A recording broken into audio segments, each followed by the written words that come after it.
23.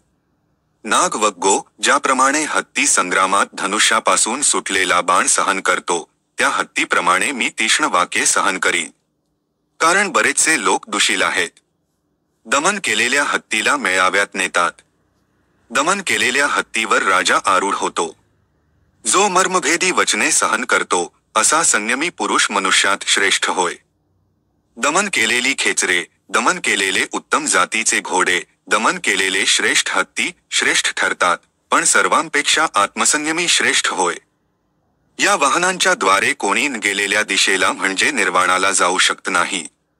पण स्वतःचे दमन केलेला दातपुरुष दमनाने, दमनयानाने तेथे जाऊ शकतो. धनपालक नावाचा हत्ती, ज्याचा कटू मद वाहतो आहे आणि जो दुर्निवार झाला आहे, तो बंधनात पडल्यावर एक घासही खात नाही. तो हत्ती आपल्या हत्तीवनाची आठवण करीत असतो. त्याला सारखी आठवण येते. जेव्हा माणूस खादाड आणि आळशी होतो, झोपाळू असतो व लोळत पडतो, तो जणू काय खाऊन पुष्ट झालेला मोठा डुक्करच. तो मूढ पुन्हा पुन्हा गर्भवासात पडतो. पूर्वी हे चित्त इच्छेप्रमाणे, मर्जी लागेल तिकडे आणि सुख वाटेल तसे संचार करीत असे, आज मी त्याचा मुळातच निग्रह करी.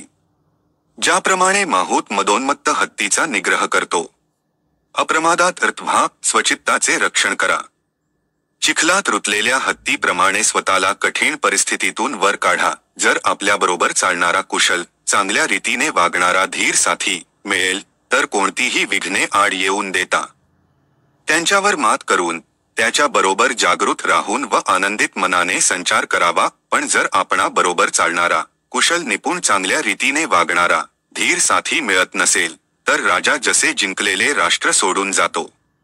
त्याप्रमाणे मातंगरण्यात जसा हत्ती फिरतो तसा एकट्याने संचार करावा. एकाकी राहणे श्रेयस्कर, पण मूर्खाची संगती नको. अल्पोत्सुक होऊन मातंग अरण्यातील हत्तीप्रमाणे एकटे फिरावे, पण पाप करू नये. जेव्हा काही कार्य उत्पन्न होते, तेव्हा सहायक मित्र सुख देतात.